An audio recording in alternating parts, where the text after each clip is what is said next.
2014 నుంచి ఈ రోజుటి వరకు బీజేపీ పార్టీ అధికారంలో ఉంది.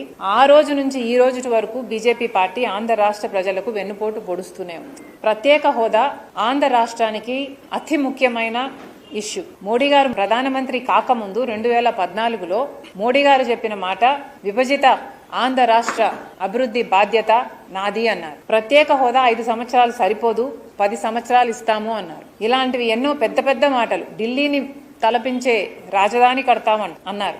పోలవరం జాతీయ ప్రాజెక్టుగా మొత్తం కేంద్రమే కడుతుంది అన్నారు. ఇలాంటివి ఎన్నో పెద్ద పెద్ద ప్రామిసెస్, టాల్ ప్రామిసెస్ చేసి కూడా ఇన్ని సంవత్సరాలైనా 11 సంవత్సరాలైనా ఈ రోజు వరకు కూడా మోడీ గారు ఒక్కటి కూడా నిలబెట్టుకోలేదు అంటే మోడీ గారు ఆంధ్ర రాష్ట్ర ప్రజలను మోసం చేశారు అని మేము ఆరోపిస్తే అది తప్ప.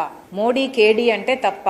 బీజేపీ పార్టీ సమాధానం చెప్పాలి, మోడీ గారు సమాధానం చెప్పాలి, వాళ్లకు మద్దతిస్తున్న చంద్రబాబు గారు, పవన్ కళ్యాణ్ గారు కూడా సమాధానం చెప్పాలి. ఆంధ్ర రాష్ట్రానికి ప్రత్యేక హోదా ఎంత ముఖ్యమో పోలవరం ప్రాజెక్టు కూడా అంతే ముఖ్యం. అలాంటిది పోలవరం